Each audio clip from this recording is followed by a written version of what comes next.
All right, let's call it a case of State of South Carolina versus Ward Cameron. Prosecution. Good afternoon, Your Honor. My name is Pamela May. My co-counsel is Sydney Preston, and we represent the prosecution. Good afternoon, Your Honor. My name is Jacob Parsont, along with my co-counsel Coleman. Nowell. We represent the defendant, Mr. Ward Cameron, in today's case. Great. Do we have any housekeeping motions of limiting matters to take up? Yes, ma'am. So, firstly, we would like to remind the court pursuant to pretrial order number 7 that exhibits 6 and 19 are not subject to any hearsay objections. Okay, any response to that? No issues with that, Your Honor. Okay. We would like to ask the court to take judicial notice of all pretrial orders. All pretrial orders. Okay, any response? No issues.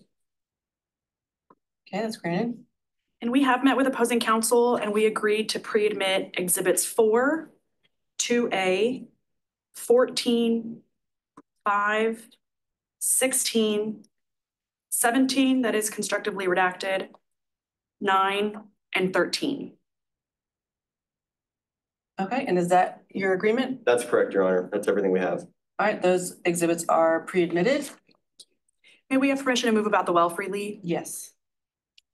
We would like to invoke the rule, the constructive sequestration of all non-party witnesses. All right, do you have any experts? We do not, Your Honor. All right, we're gonna grant the rule. All the witnesses are constructively out of the room. Okay. Thank you.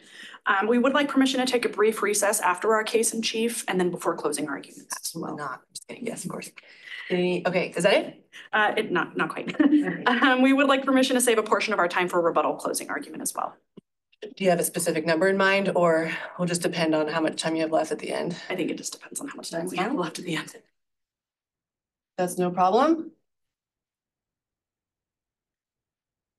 And then at this time, we do move to pre-admit Ms. Rose Cameron's affidavit into evidence as Exhibit 20, which was not previously marked.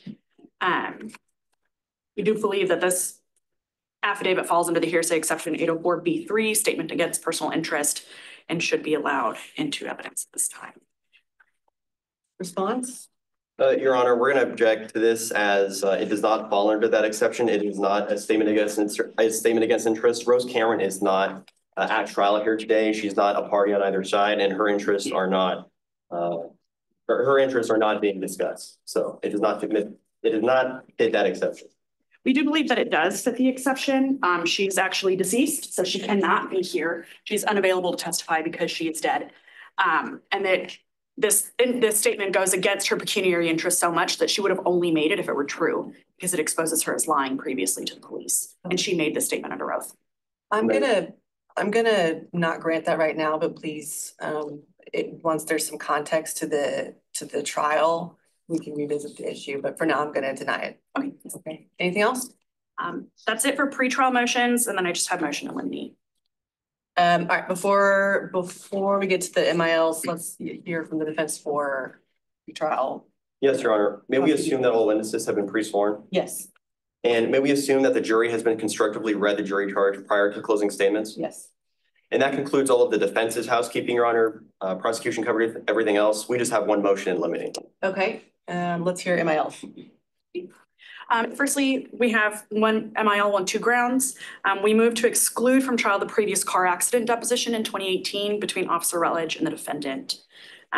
We believe that based on Rule 401, this is not pertinent to the charges of this case. And based on 403, we think that these issues can confuse the jury and mislead them, and it substantially outweighs any probative value that this interaction may have had. Response? Yes, Your Honor. So this is a case where our client, Mr. Ward Cameron, is being accused of murdering his housekeeper, Carla Limbre.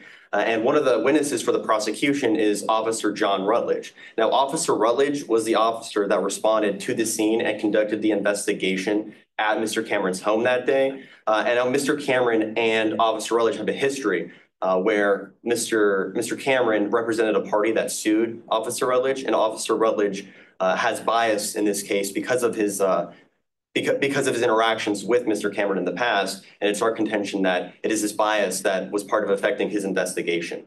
So for that reason, it is relevant because it affects the witness's credibility, and it's not going to mislead the jury, Your Honor, because it will allow them to see the bias that the officer has and to make their own determinations about his investigation. I'm going to deny it for now.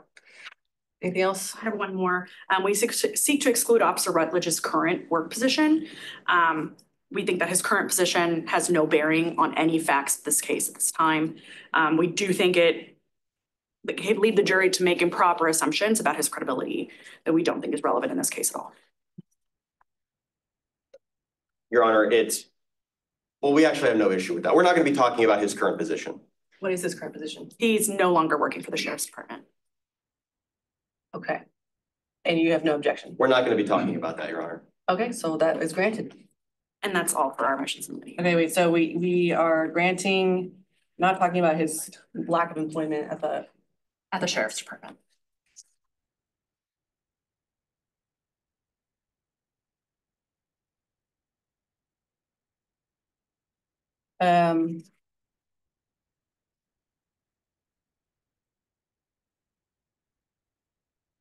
All right, defense, you said you have one emotional limiting on one part? Yes, Your Honor. We'd ask to exclude any prior instances of acts of violence committed by Mr. Ward Cameron that don't include any mention of anything that had to do with the decedent. Specifically, we're wishing to exclude these under improper character evidence. Okay, response?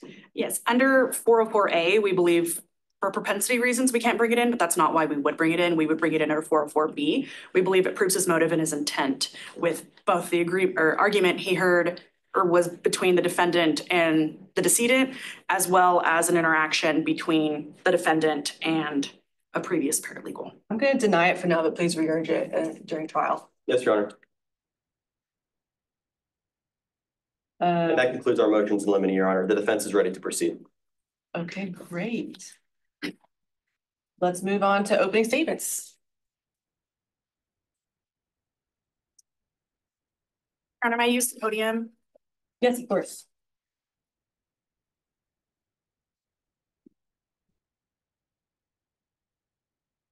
May it please court? Yes.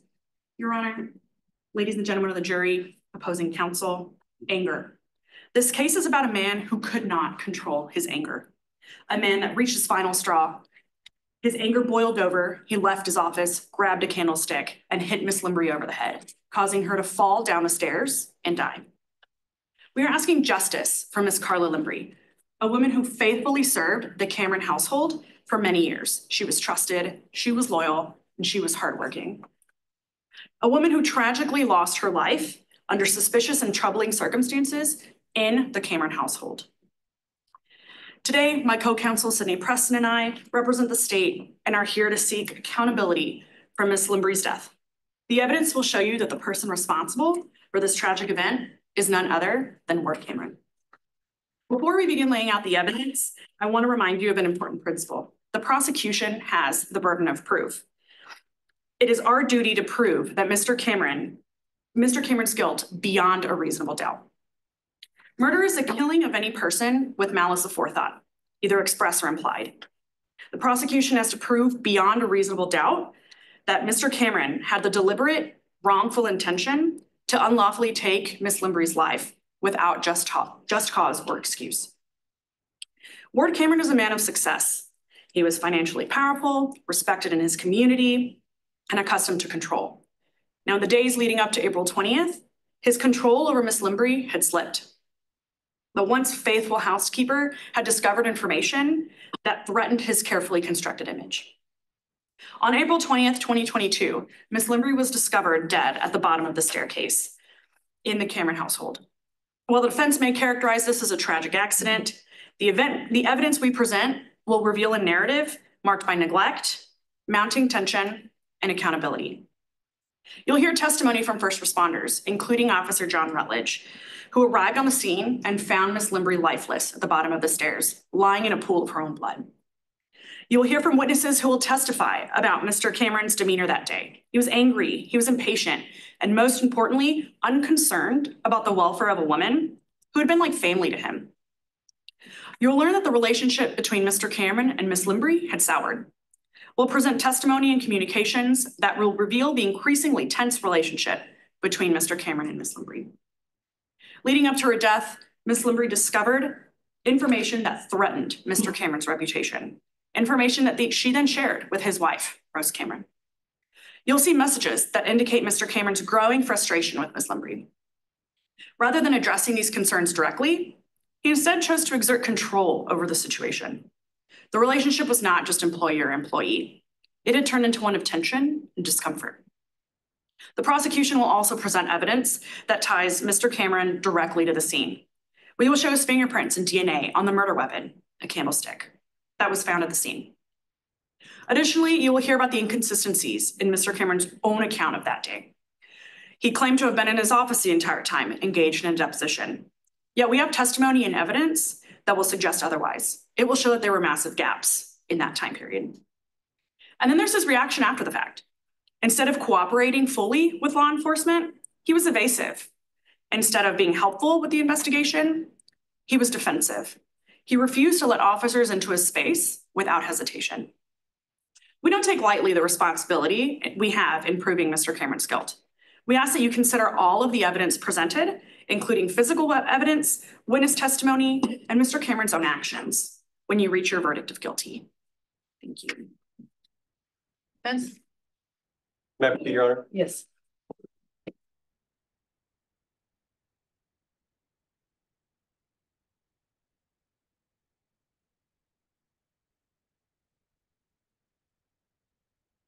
May it please the court? Yes. This isn't a case about anger.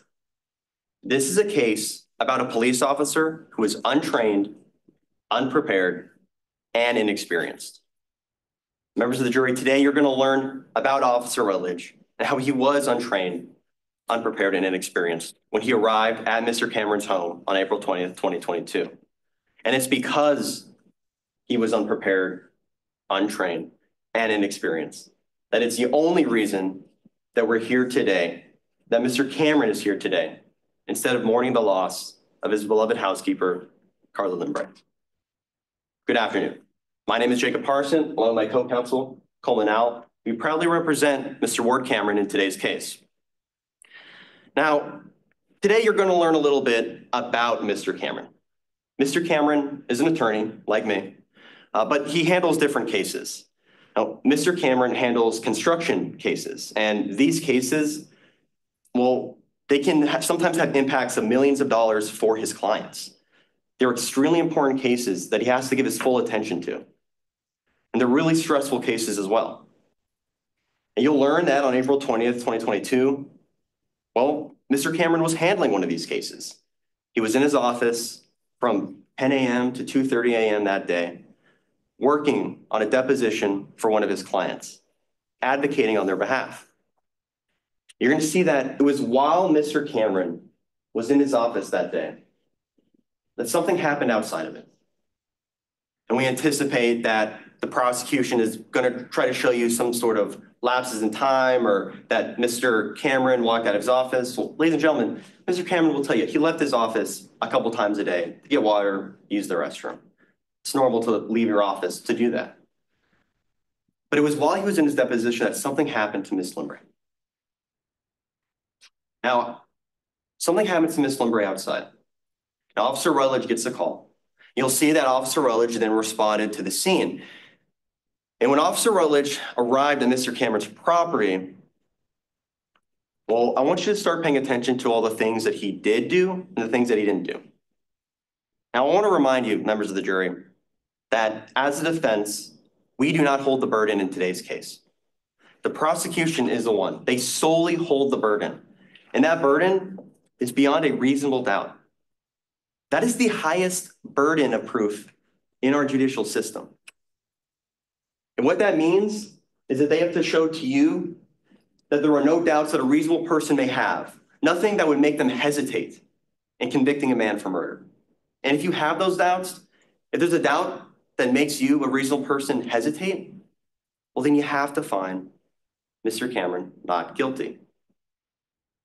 Let's go back to the investigation. Now, you'll see Officer Rutledge was waved down by employees at the property. Now, without talking to any of them or interviewing them, he walked inside. And you'll see that he saw Ms. Limbrey on the floor. And that was when Officer Rutledge decided to start with his police work. He took some photos, taped off the scene. But remember, as you listen to the evidence today, pay attention to who wasn't there at the scene. Pay attention to where Officer Rutledge didn't look. Pay attention to the things that Officer Rutledge didn't do. Pay attention to the qualifications that he doesn't have. And you'll also hear from a former employee and a current employee of Mr. Cameron. And one of those former employees is Mr. Kevin Carrera. Now, Mr. Carrera was an employee for several years at Mr. Cameron's firm. Now, you'll see that Mr. Carrera worked with Mr. Cameron for 5 years, and we anticipate he may tell you about some times when he might have not gone along with Mr. Cameron, or that he felt uncomfortable about something. The members of the jury, you're going to see Mr. Carrera worked there for 5 years, and we anticipate he'll try to tell you about an intense confrontation. He continued to work there another year after that, and now Mr. Carrera is a successful and highly graded law school student. You also hear from Mr. J.J. Maybank. Now, Mr. Maybank is actually a current employee for Mr. Cameron, and Mr. Maybank was at the property on April 20th, 2022. Mr. Maybank will tell you how when Mr. Cameron is working on his depositions and working for his clients, it's not really that weird for him to be stressed about it, to be locked in to his office working on those all day, to make sure that he's advocating for his clients. Lastly, you'll hear from Mr. Cameron himself. Mr. Cameron's going to tell you about his job. He's going to tell you what he was doing that day, how he was working on that deposition in his office. And he's going to tell you about Miss Carla Limbre and how she was a beloved member of the family. Mr. Cameron's also going to tell you that, well, sometimes he doesn't handle things the best. Sometimes he vents his frustrations on social media. He's not perfect. But he did love Miss Limbre. And today you'll see that Miss Limbre was working there for 20 years. She was a valued member of the family. She was like another mother to Mr. Cameron's kids. Members of the jury, we're confident that when you look at all the evidence that's presented to you today, you look at what actually happened and what the prosecution for some reason can't show you, we're confident that you'll reach the only conclusion that the evidence supports and that justice demands. And you're going to find Mr. Cameron not guilty. Thank you. Thank you. All right, State Clerk. The state calls Mr. Kevin Carrera.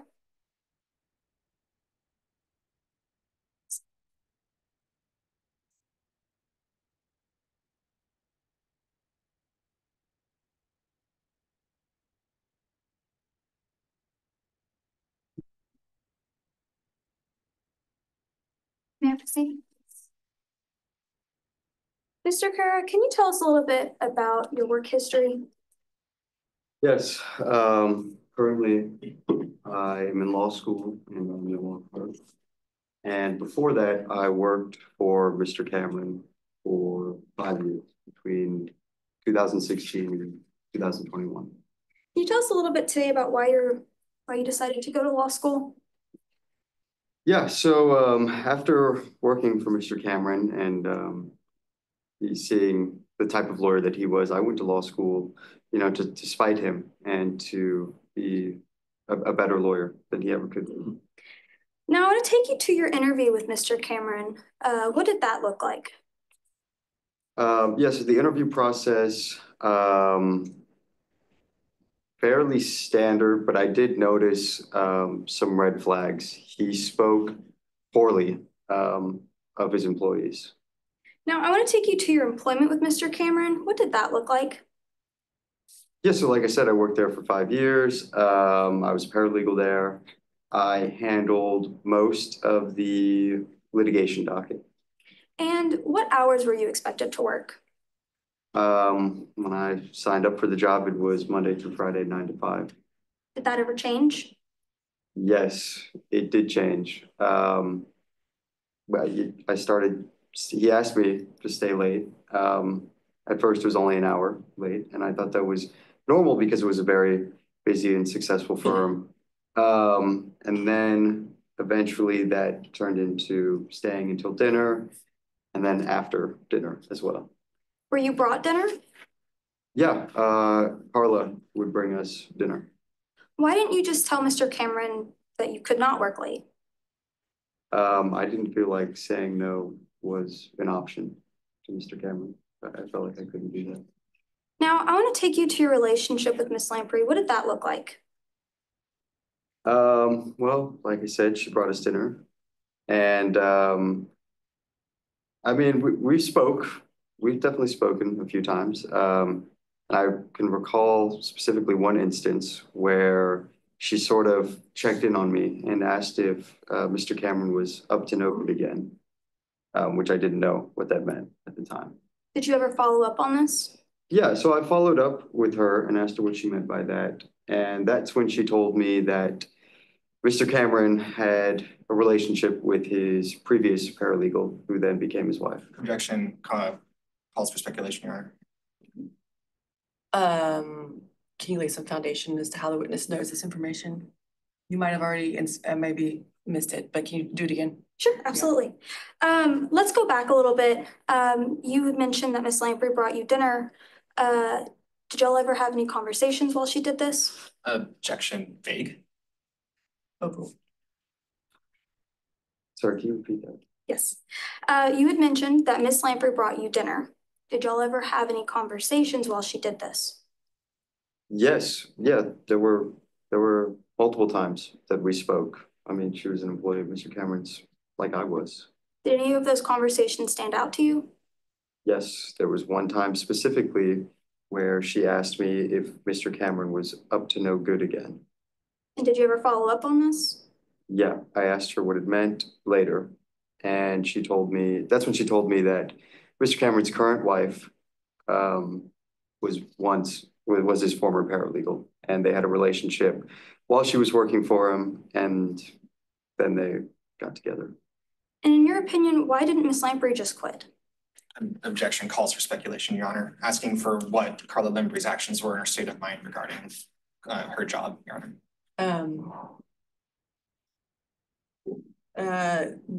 Yeah, I'll sustain that. Okay, we'll move on. Now that information, did you ever confront Mr. Cameron with it?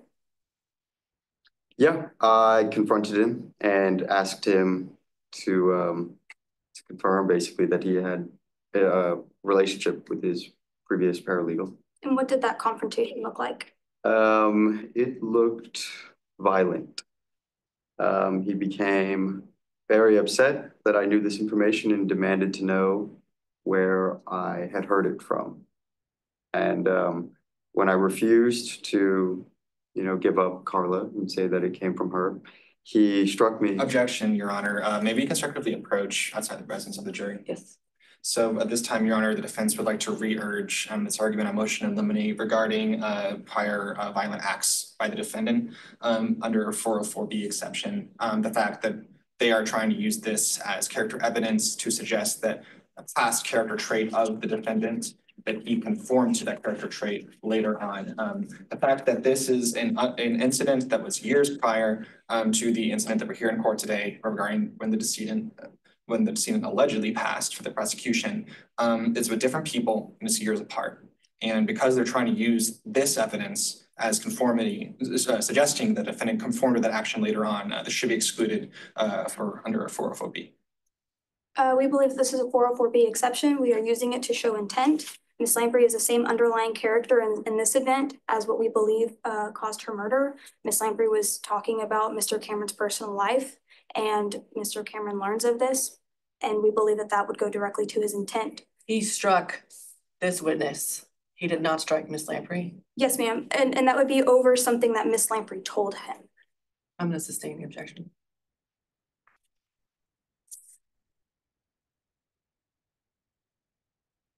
Without going too far into detail, Mr. Carrera, can you again tell us what that interaction looked like? Yeah, like I said, like I said before, it was violent. And he became enraged when I wouldn't give up Carla as the source of the information that I confronted him with. Did you, and you later called police when you learned of, excuse me, let me rephrase. What happened whenever you found out about Miss Lamprey's death?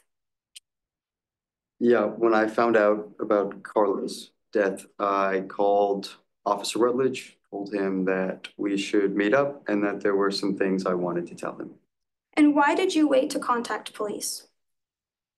I was afraid that if I called the police earlier on, I could be fired or Objection, speculation, Your Honor. Overruled. be fired or, it would affect my job, which I really needed at the time. And additionally, I was, thinking about applying to law school. I didn't want there to be any sort of lawsuit, even if I was the plaintiff or the victim. I didn't want any lawsuit on my record. Thank you. No further questions. Ms. Cross? May I proceed, Your Honor? Yes. Good afternoon, Mr. Carrera. Good afternoon. Ward Cameron was your boss for 5 years, right? Yep. From 2016 to 2021, isn't that right? Yep. And you were his paralegal. Yes, And now you're in law school. that's correct. Yeah. Grades are good, Very good. good prospects for the future. Very good. And after you left your employment with him in 2021, another paralegal came along, took your place under his wing, right? I believe so. And that's been a year since you left. It was a year after you left his employment that Carla passed away, right? Yeah, I believe so. And you mentioned that you were close to Carla, right? Yeah, we had spoken multiple times. And you mentioned an incident where Carla Limbry approached you regarding past relationships of Ward Cameron, right? Yes. And at the time, no one on the farm knew about any past relationships regarding Ward Cameron, right? Objection, speculation. Your Honor, may I respond? Sure. I'm going specifically to what this witness knew from what other people on the farm told him under his employment. Which would be based off. Yes, Your Honor.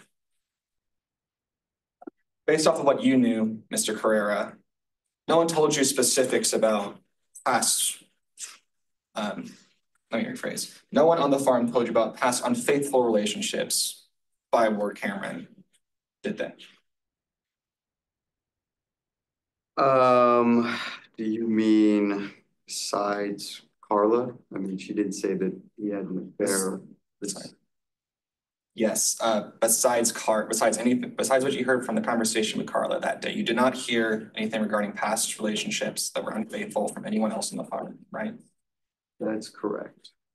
And Carla Limbry didn't tell you specifically about an affair, did she? No, she did not use the word affair. She just said that, let me rephrase, she said that Rose Cameron was a paralegal before marrying Ward Cameron, right? Yeah, and they had a relationship when she worked there. And it's possible for someone to remarry without having an affair, isn't it? That's very possible, yeah. And you called Officer John Rutledge after you heard about the incident with Carla Limbry, right? Yes. And you spoke to him, right? Yes. And just to reiterate, you hadn't worked on the farm for a year by the time that Carla Limbry passed, right? That's correct. No further questions, Your Honor. Redirect? No, Your Honor. All right, moving right along. Well, you're next. State calls Officer Rutledge to the stand, Your Honor. All right, Officer Rutledge.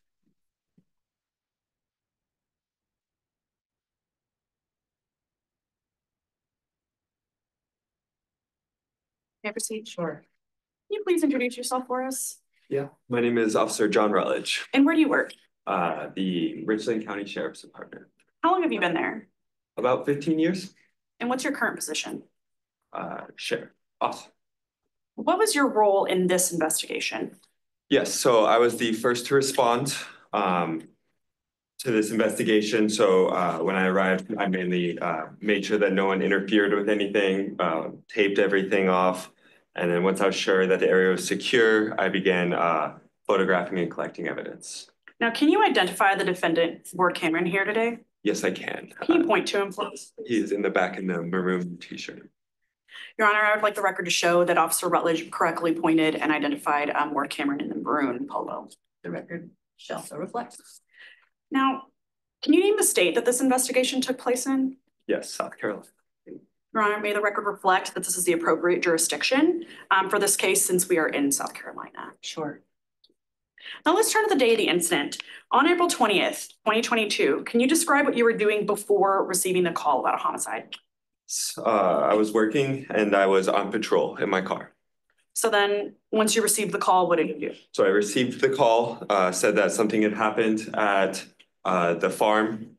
I had heard of the farm before, so I was nearby, so I drove over. I was the first to respond to the incident. I walked up, I walked through the front doors of the house, I remember, and right at the entrance is where the staircase was. And right at the bottom of the staircase, I saw Miss Limbre's body, obviously dead, and there were lots and lots of blood all around. Your Honor, may I approach the witness? Yes.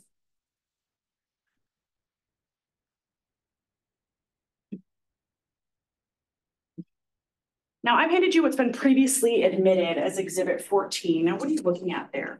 Yes, these were the blood stains that I saw next to Miss Limbre. And are these the same blood stains that you observed on April 20th? Yes, they are. Now, what actions did you take when you discovered the victim? So when I discovered the victim, like I said, I secured the area. And then once I was sure and other officers arrived and made sure the area was secure, we began photographing, taking photographs, taking evidence. And then later on, we began interviewing potential witnesses, stuff like that. Now, why did you secure the scene in the way that you did? To ensure that nobody would interfere with it, mess with it, keep it as it was as when I arrived. Now, did any items seem out of place during your investigation around the area where Miss Limbre was found? Not to me, but to Officer Pope, who was the second officer to arrive. He found a candlestick that was out of place at the top of the staircase. Objection, Your Honor. As to speculation, the witness testified that Officer Pope found something that he thought was out of place. Can you lay some foundation as to how this witness knows that information? Absolutely. May I? Ruling, Your Honor. Yes, denied. May I approach the witness? Yes. And I will.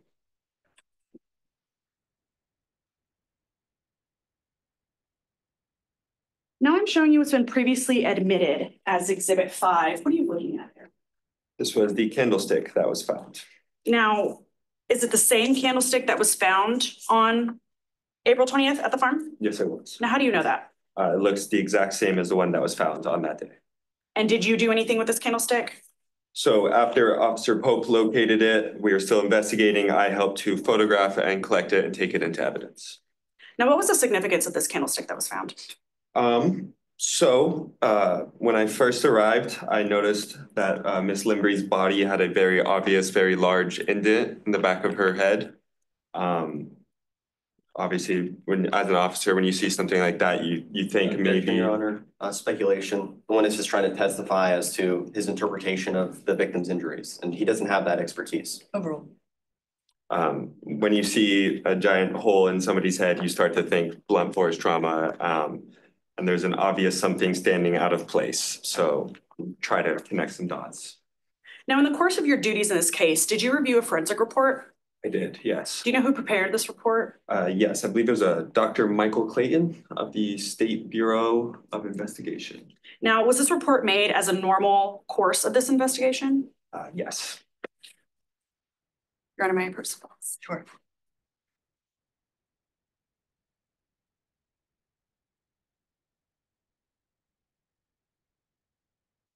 Now I'm showing you what's been previously marked as Exhibit 19. What are you looking at there?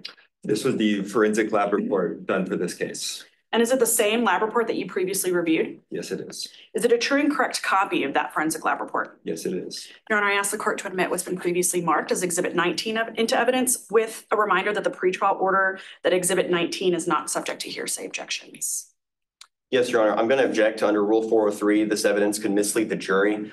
This is a technical report. It's a forensic lab report. And the only way this witness can testify to it is if he interprets its contents. So that would be improper speculation. And if you were to speculate, then that would mislead the jury under Rule 403, as they would not be able to understand the technical information in here. This is not one of the exhibits that was agreed upon pre-trial, correct? Correct. It is not, Your Honor. May I respond to that? Sure. I'm not going to have him give his opinions on it. I'm having him read directly from the forensic report itself. And it really doesn't contain technical information based on how they came about these results or anything like that. It's going to be literally reading out the results and what it said. May I respond, Your Honor? Yes. It's this very reading out that the defense objects to, and that it may mislead the jury if they don't have an expert here who is able to testify to it or interpret the results or explain those to the jury.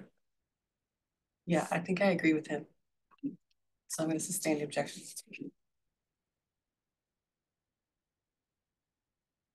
Now, you previously examined or looked at an autopsy report during the course of this investigation, correct? I did, yes.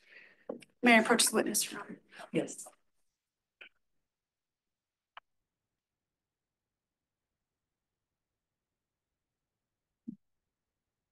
Now, I'm showing you what has been previously marked as Exhibit 6. Without reading the contents out loud, what are you looking at?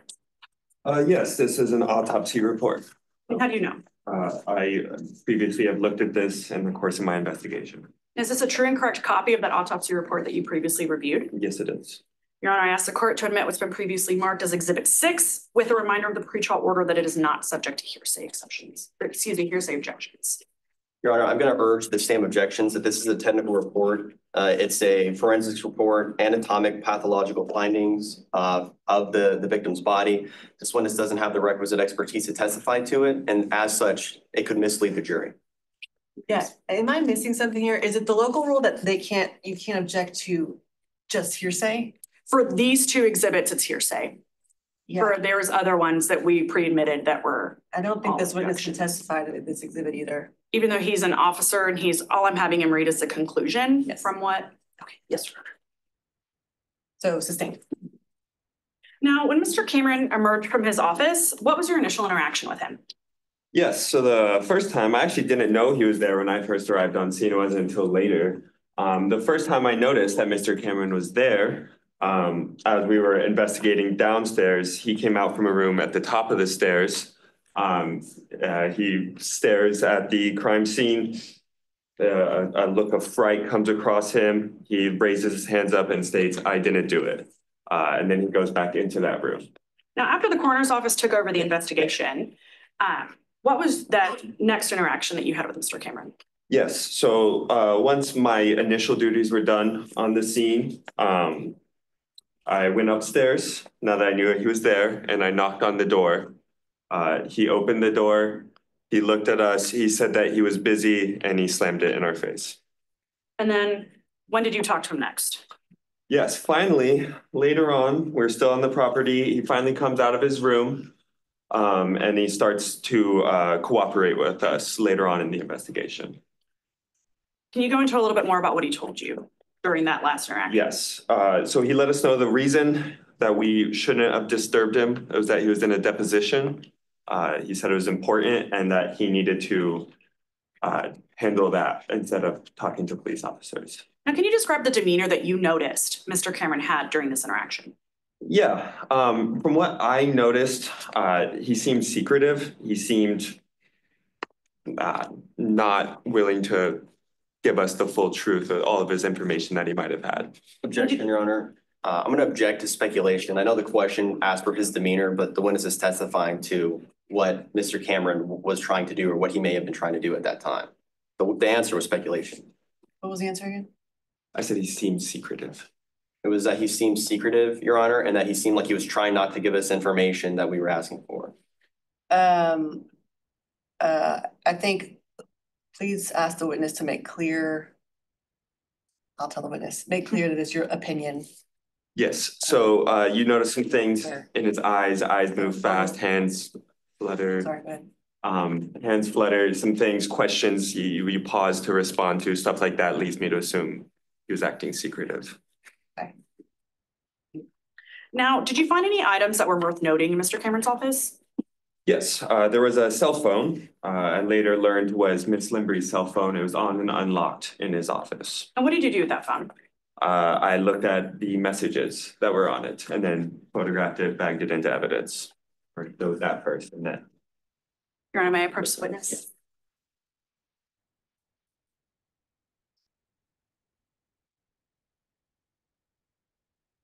Now I'm showing you it's been previously admitted as Exhibit 16. What are you looking at? This is the cell phone that I found. And it's the same cell phone that you found that night or that day of April 20th? Yes, this is Miss Limbury's cell phone. Now, was anything recovered by the forensics team on this cell phone? Yes, the team was able to recover some text messages between Miss Limbury and some other parties or some other people. May I approach the witness?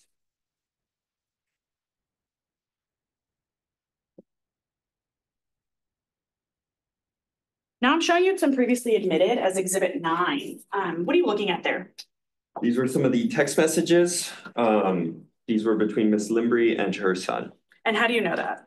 I've already viewed these as part of my investigation. Great. Now, can you read the second message that Carla sent her son read? Yes, the second message says, WC, Ward Cameron. I said WC is just horrible. They scream at me all the time. And last week they threw a candle at me. Now, can you read the third message that Miss Limbury sent her son? Yes, the third message says, I should quit, but I'm afraid of what they'll do because of all the things I know. Now, what did Mr. Cameron tell you about his phone policy with his employees? Yes, Mr. Cameron told us that he takes his employees' phones and he goes through them while they're working on his property. Now we're going to turn to after that initial scene investigation. Where did you go next? So after I had left the farm, everything I needed to do at the farm was done. I went and spoke with Miss Limbury's son. I unfortunately had the terrible job of having to tell him his mother had died. He responded, he was obviously in shock, but then quickly his shock turned to a visible rage or anger, you might say. Did Mr. Limbury tell you anything then regarding Mr. Cameron? Yeah, he said that Miss Limbury had been having issues with Mr. Cameron. There had been fights. I'm gonna object to hearsay. May I respond, Your Honor?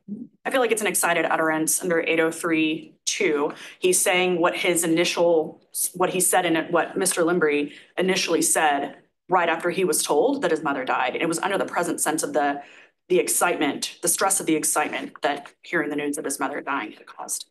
And this is what he said immediately after that. May I respond, Your Honor? Opposing counsel hasn't laid the foundation for how long this conversation was, where in the conversation he was told this, what time that the witness was told about this information. All we know is that the witness was upset. That's not enough to establish excited utterance. Overall. I'll repeat the question. Did Mr. Limbury tell you anything about about Mr. Cameron? Yes, almost right after he told me that she had been fighting with Cameron Ward and there had been a lot of issues coming up.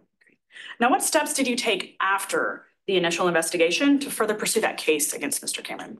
Yes, so the steps after, the next thing I did was went and searched Mr. Cameron's social media posts, his Facebook posts. Now, did anything stand out to you? Yeah, he stated, I believe it was either the day before or the day of, that he needed a new cleaner because he was looking to clean up his old cleaner. Now, at this point, did you speak with any other witnesses that might have news to this? Yes, I have spoken to a Rose Cameron and a Kevin Ferreira.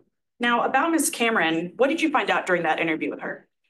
So I later found out that she actually had been at the house. It was my initial understanding that she was never present at the house.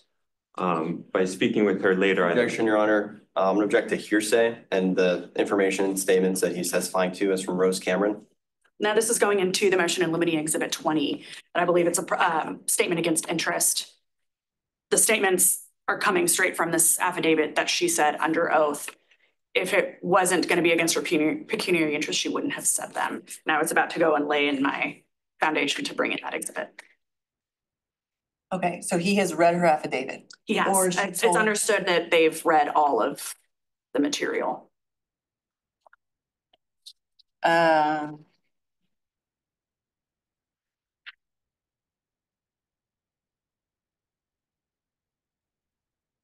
How is this affidavit against her pecuniary interests? So she's stating that she lied because originally she said that she was not in South Carolina, she was in Georgia. And in the statement, she's stating that she actually was in South Carolina. She was at a yoga class. She's the one that found Miss Limbury's body and she's the one that called 911. So she actually was there. So And she lied to police? correct. Okay. But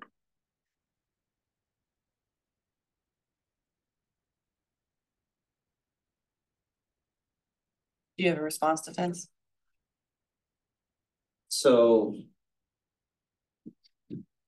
okay, so this is procedurally, I do, Your Honor. Per local rule? So it is per a local rule. So, Your Honor, this witness, so if we can go off the record into the local rule. So per the deposition, the witness says that they interviewed Mrs. Cameron and found out she was not present at the home that day. And we feel that the opposing counsel is trying to extrapolate that because there is an affidavit here that that says that Rose Cameron in that affidavit admits to not being present, that the officer is now going to retract the information that he originally stated in his deposition. I'm gonna let you take that up on cross for impeachment purposes. I will let him get into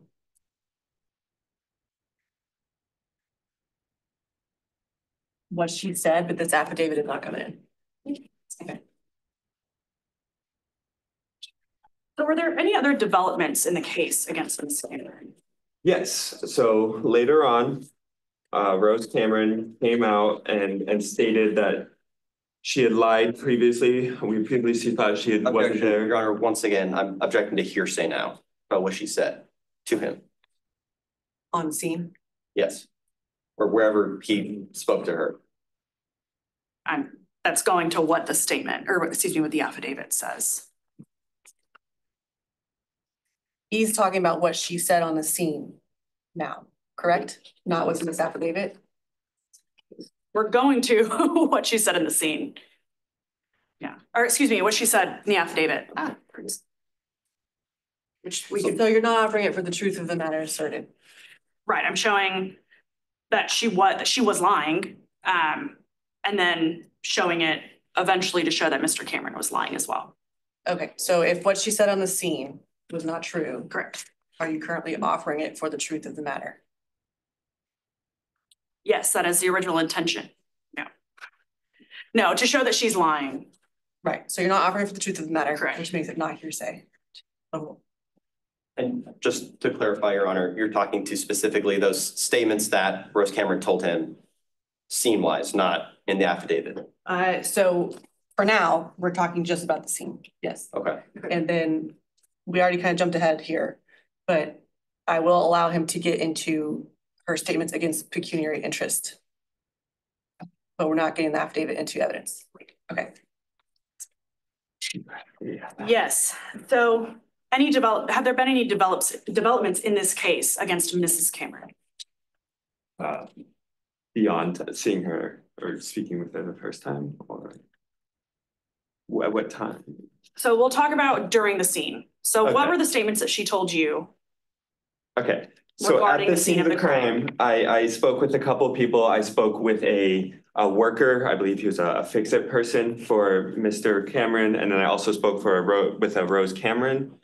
She stated that she was not there at the scene, and that she had been in Georgia at that time.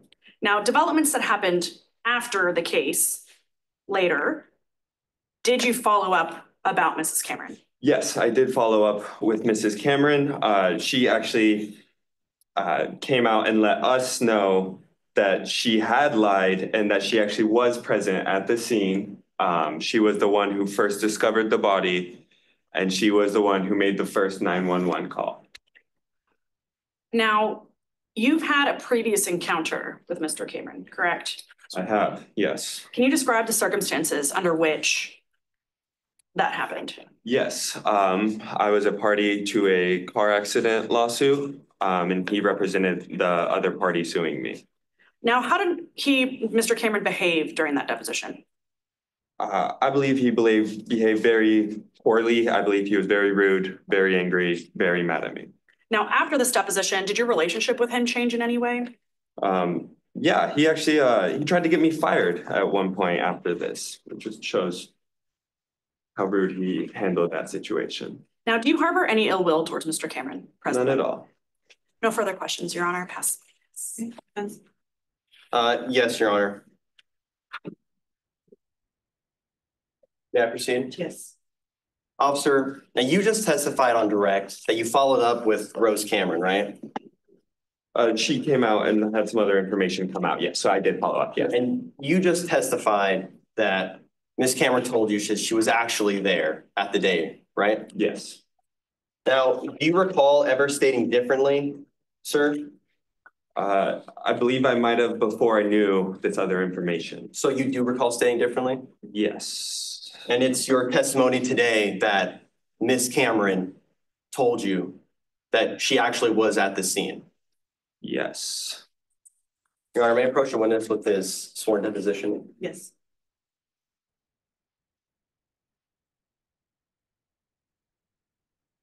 Tendering to opposing counsel, Your Honor. And you remember making this deposition, right? I do, yes. You remember swearing to tell the truth, the whole truth, and nothing but the truth? Yes. No. Sir, I'm handing you your deposition.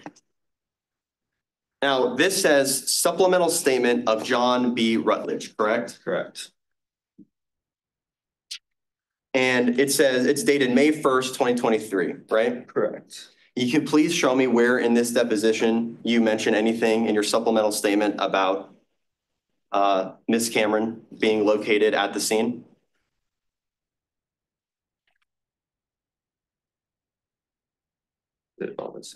This is your supplemental. It's just this. This is just your supplemental. Then I don't see it in this. Now, sir, this is your initial statement. Can you find in your initial statement where you mentioned that Rose Cameron was at the scene? It's just the pitch.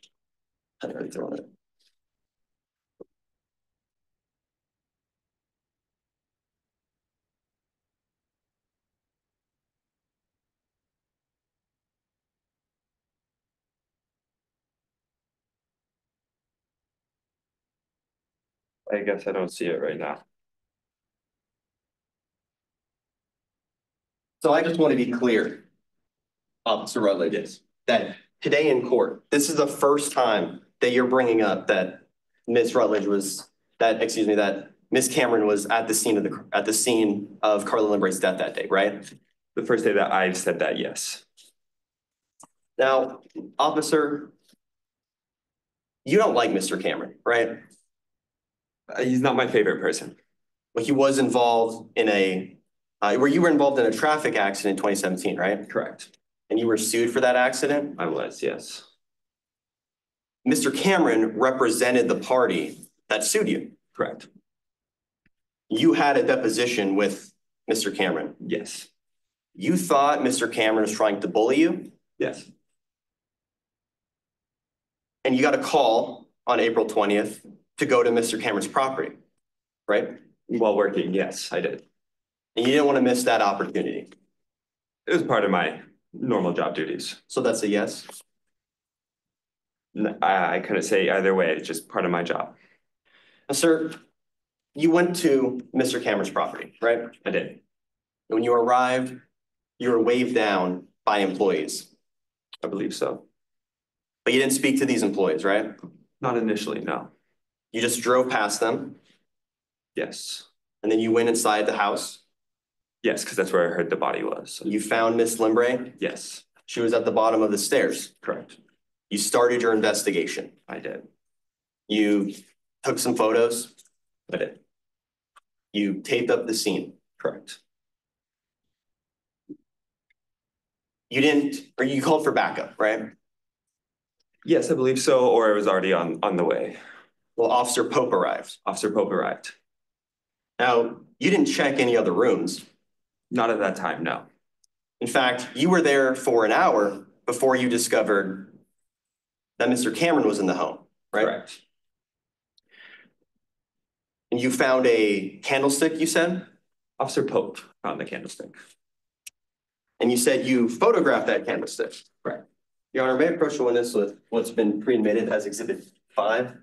Sure, I think the witness already has it. I gave it to him. Okay. Now, officer, this is the candlestick that you found on April 20th, 2022, right? This is the candlestick that Officer Pope found. And on direct examination, you said you were connecting the dots, right? I do believe I said that, yeah. You said that it's possible that someone uses to gash someone in the head with it. It is a possibility. Now, on this photo, there's no blood, right? There was no blood, no. There's no hair, right? There's no hair. It's just the candlestick. Besides the DNA evidence and fingerprints. But all you can see, but you don't see anything on the candlestick, right? With my eyes now. Sir, you were a patrol cop for 15 years, weren't you? Correct. And you said you were in your car patrolling when you got the call. Yes. Now, you're not a blood spatter expert, right? I'm not a blood splatter expert. You're not a forensic scientist. I'm not. You're not a medical examiner. I'm not. It was just you and Officer Pope who were at the scene that day. Correct, until I believe coroners and people later on arrived. But you don't know that, do you? I was gone at that time, I believe, yes. You didn't call for a coroner, right? Not that I recall, no. You didn't call for a blood spatter expert, Not that I recall, no. despite finding a pool of blood, right? Yes, I did not call him. You didn't call for a forensic scientist. I did not. It was just you An and officer. Officer Pope, right? Correct. No further questions, Your Honor. Redirect? Your Honor, may I proceed? Yes. Okay, so we're gonna go back to Mrs. Cameron. Now, do you know when that affidavit was written? I believe it was a couple of months after Ms. Limbury's death. So was there a significant time gap between when she originally spoke to you and when the statement came out? Yes, between the first time I spoke with Ms. Cameron, there was a large time gap between before I received or we received this affidavit. And at the time that you gave your sworn affidavit, had you seen, or your sworn statement, excuse me, had you seen this affidavit yet? I had not, no. And did you review it later? I did review it later. Now, regarding Exhibit 5, so that candlestick, could there have been material on that candlestick that you couldn't see with your naked eye? Yes, I believe there actually was. Now, you were questioned about your previous experience with Mr. Cameron before this whole interaction. Now, did any of those interactions affect your investigation in this case? Not at all. I pride myself on keeping my personal life and my work life separate. And what is your relationship to the outcome of this case? I have no relationship. Can you explain why you're here to testify today? I believe it's part of my duties as an officer to tell the truth about what I observed. Thank you, Officer Rutledge. No further questions, Your Honor, but we do ask to publish all of the exhibits that have been admitted during direct to the jury. Your Honor, I just want to clarify that we still have not had, admitted the affidavits. Correct. Okay. Well, then we have no issue with that. All right, so that means that exhibits 9, 16, 14, and 5 correct, are before the jury. Okay.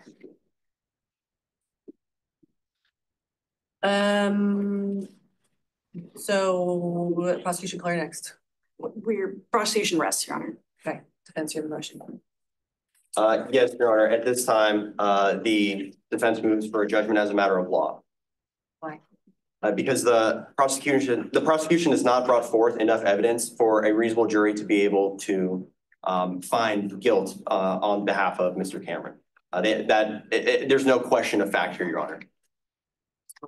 Yes, ma'am. We believe that all the evidence that we've presented today is enough to take to the jury so that they can form their own opinion about this case between the interactions between Mr. Ward and previous paralegal brings about enough circumstantial evidence that there were going to be tensions and his state of mind and like motive intent towards the interaction with Miss Limbury leading to her death. Motion denied. Y'all want a 5-minute break? Yes, Your Honor. Yes. Okay. 1:08.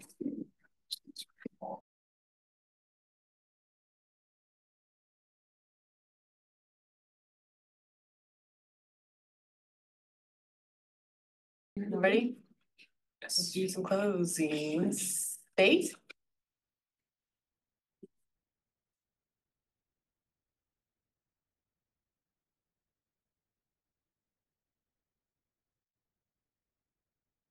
May it please the court. Yes. Lord Cameron, a man who could not control his anger. A man who is accustomed to control. And how do we see that shown by our defendant, Mr. Cameron? Well, he took his employees' phones. Employees that had worked for him for 20 years that he regarded as family. And he kept them in his office.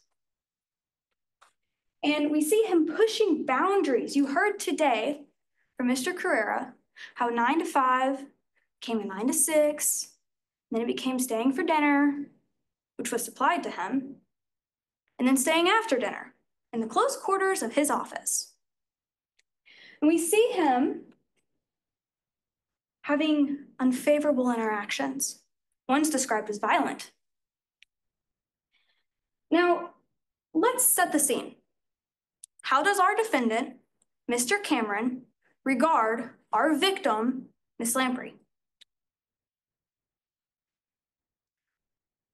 Dated April 19th, 2022, one day before the death of Miss Lamprey, he writes, "Need urgent recommendations for a new house cleaner. Mine has ... issues. Going to have to clean house tomorrow." But she was family. She was like the mother of his children. She was someone who was about to get fired. Now, let's talk about the deposition. The deposition that our defendant, Mr. Cameron, says that he was in during the death of Miss Lamprey.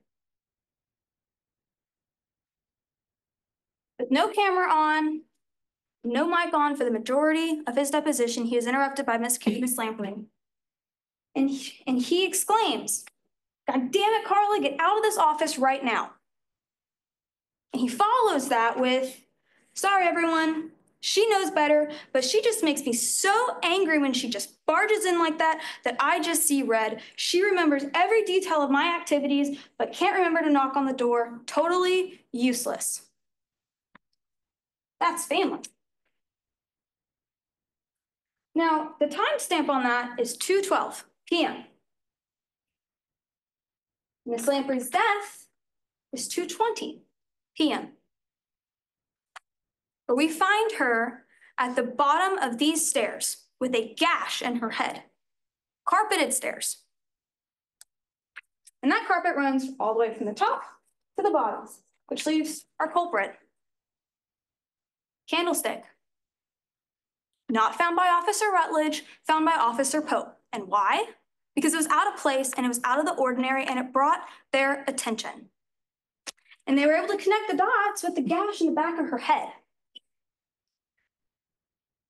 Now, let's go to his actions after her death. We see a phone call at approximately 2:30 to Mr. Maybank. But Mr. Cameron, our defendant, reminds him, "Don't bother me. I'm in a deposition." 2:30. His deposition started at 10 a.m. and it lasted sometime after 3, but at 2:30, he makes a phone call to remind him at 2:30, when we're almost to the end of that deposition, where Mr. Maybank had been present on the farm the entire morning. Now, let's look at what was left. the result of Mr. Cameron's actions. Now, again, our defendant regards Mrs. Lamprey as family. She's been working for 20 years for him. She was there every single time Mr. Cameron brought a new baby home. She loved them, and he loved her. Now let's look at how Mr. Cameron regards Miss Lamprey after her death. This is dated April 22nd, 2022, just 2 days after her death. And Mr. Cameron makes this post to the entire Thornblade Neighbors Association. Some of you may have seen the ambulance at her house the other day. Our clumsy housekeeper tripped and fell down the stairs while cleaning. Not sure what happened. I guess maybe she tripped over her big nose. Those are a post and words from a man that loved her, so he claims. And a few days following that, our defendant, Mr. Cameron, makes a phone call to Mr. Maybank, reminding him again what he was doing that day, and gave him a $5,000 bonus. And you heard from Mr. J.J. Maybank himself that he is Mr. Cameron's fixer. Now, the state's burden of proof is beyond a reasonable doubt. And we must prove that Mr. Cameron murdered Miss Lamprey with malice aforethought, either express or implied. And today, we believe that we have done that. And those reasons are why we ask you to find a verdict of guilty. Thank you. Good.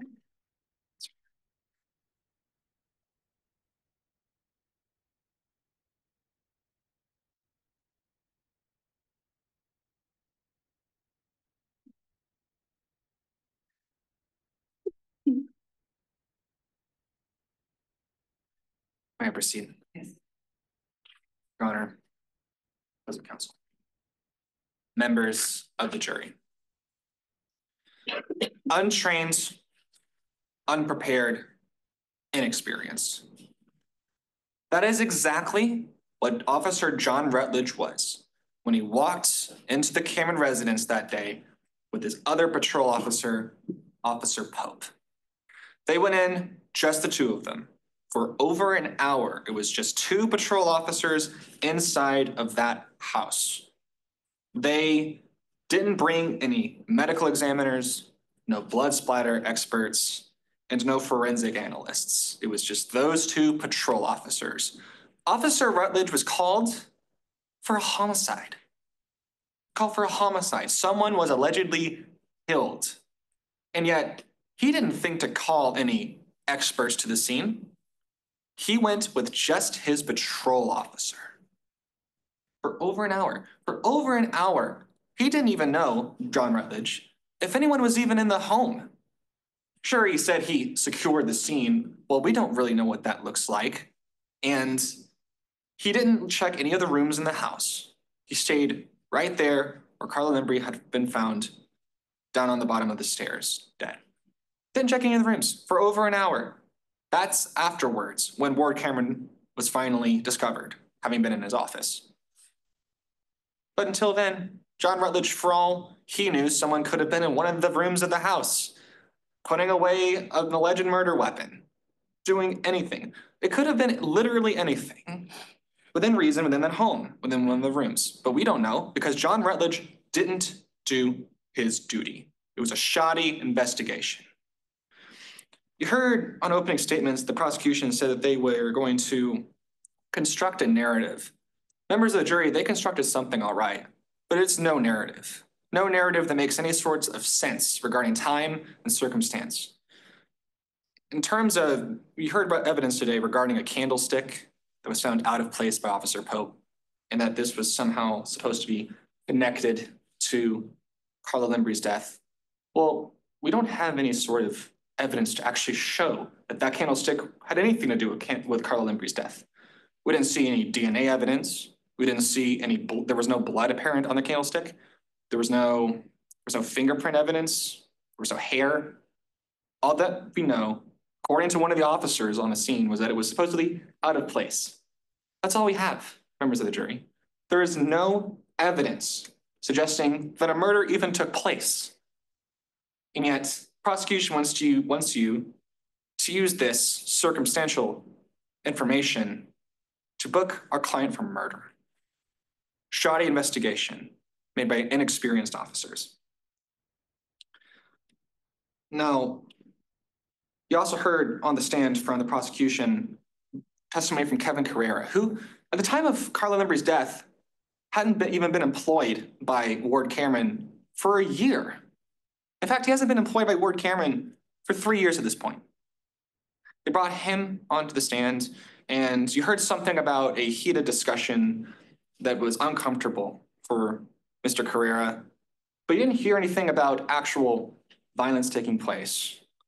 And it was an uncomfortable situation regarding late hours. You heard you heard Kevin Carrera testify to that on the stand today about how he worked late for a paralegal job. And the fact that was uncomfortable, prosecution wants you to link that to the fact that Ward Cameron was a violent man that would do things without thinking and harm people. You haven't seen any evidence today from the prosecution suggesting that. They've reached something, members of the jury, but it is no narrative. Now, the prosecution brought today a charge of murder against Mr. Cameron. Mr. Cameron had no motive to commit this murder. You heard him testify on the stand just minutes ago about how Carla Limbrey was a treasured part of his family. He was a second mother to his children, and that she had been with him and his family for 20 years at that point. And despite that, there were things that he regrets about what he said to Carla Limbrey over the years, and perhaps getting frustrated during depositions about her walking in. But you heard him also testify on the stand today, members of the jury, that if he could go back, he would have taken back those things that he said. He regrets the things he said to her. But the fact remains, he is a man who has a very stressful job. He has to pay attention throughout these long depositions. Sure, he may not have a lead role, but he's still an attorney, and he has to pay attention throughout the deposition. And his frustration at an incident that had happened regarding her coming in, they want the prosecution for you to use that circumstantial evidence. That's nothing to do with him being a violent man, because he wasn't. The prosecution hasn't shown any hard evidence suggesting that. In terms of where Ward Cameron was at the time of Carla Limbrey's unfortunate accident, we know where he was. You heard him testify that he was in his deposition, locked in that office. He may have stepped out once or twice to go to the bathroom or have a drink of water, but he was in there the vast majority of that time. And you heard JJ Maybank also testify on the stand that he was there most of the time, that for all he knew, he would have been in the office the entire time, according to JJ Maybank, because that is what Ward Cameron had told him. Over the years of JJ Maybank working for Ward Cameron, and based off of what he had told him, he had no reason to doubt him. That's what JJ Maybank said. So members of the jury, we know where Ward Cameron was at the time of Carla Limbrey's death. Now, members of the jury, you also heard testimony today from Officer Rutledge about the whereabouts of Rose Cameron during the time of Carla Limbrey's death. But this, as you heard him testify, is the first time that he has said as much regarding this case. He made a statement and then a supplemental statement, both after, mind you, in time when the supposed information would have been acquired about Rose Cameron's whereabouts. And yet, this is the first time we're hearing about it. Didn't say anything about that in either of his statements. Once again, members of the jury, another example of the prosecution creating something that is not a narrative that makes sense. Now, members of the jury, we as a defense, as you're aware, do not have the burden of proof. That burden lies solely with the prosecution. That burden of proof is beyond a reasonable doubt. That is the highest burden of proof we have in our justice system. And based off of all the holes in John Rutledge's investigation, based off of us knowing where Ward Cameron was at the time of Carla Limbrey's death, and based off of the lack of motive, lack of hard evidence suggesting a motive that Ward Cameron could have possibly had for doing such a horrible, heinous act. There are several instances of reasonable doubt in this case.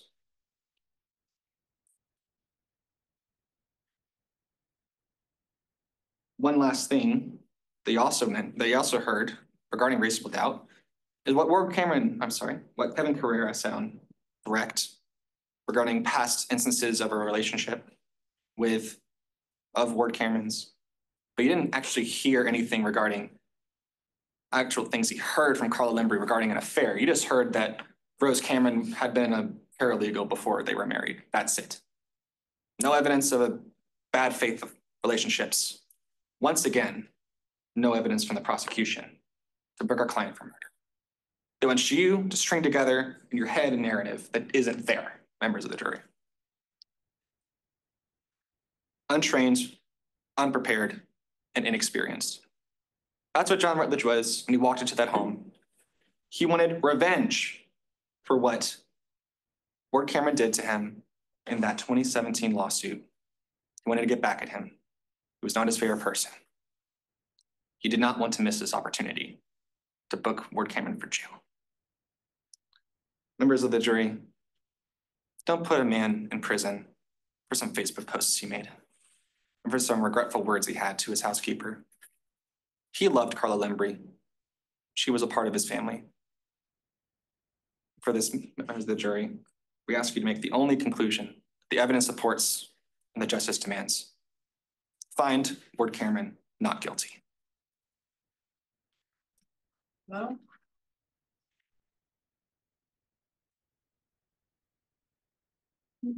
We have left for rebuttal. Yes, 22 minutes. You're not gonna I get promise I 22 won't take minutes. it all. It doesn't work that way.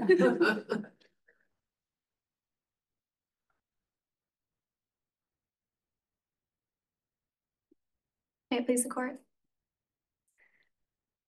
Let's begin first by addressing motive. What do we see that is consistent in our story? Our defendant, Mr. Cameron, likes control. He controls his image. He controls his employees. He is a big, successful attorney, and he needs everyone to know that. So what happens whenever his employee, Mr. Carrera, confronts him with information about an extramarital affair? It's described as violent, angry, the interaction that follows with Mr. Carrera. Now, let's look at the same circumstances, extramarital affairs, and that information when Miss Lamprey gives that information to his wife. Mr. Cameron has lost control. Control of his image, control of his marriage. And what best way to regain that control?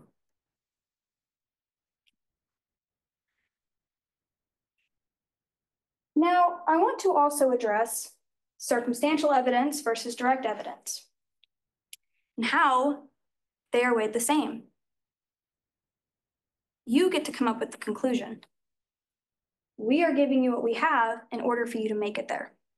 What we have given you is anger the day before the incident, anger the day of the incident, a reason why he would want to murder Miss Lamprey for sharing personal extramarital affairs with his wife. We have given you carpeted stairs and a gash in the back of Miss Lamprey, our victim's head. We have given you a reason for that gash, not found by Officer Rutledge, found by Officer Pope. We have given you how Mr. Cameron regards someone that he continually called family, not just family, a second mother to his children. Does a second mother to your children write this on Facebook? Write this 2 days after her death to notify the entire neighborhood. Why did he do it? To control his image, because he could not control his anger. Now, with all of this in mind, when you are handed the verdict form and you are asked, did the state provide beyond a reasonable doubt that Ward Cameron committed the crime of murder against Carl Lamprey, we're going to ask that you mark yes. We have given you the reasons, the motive, the evidence.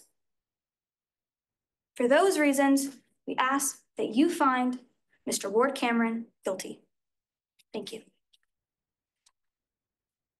Hey, y'all. Give us a second.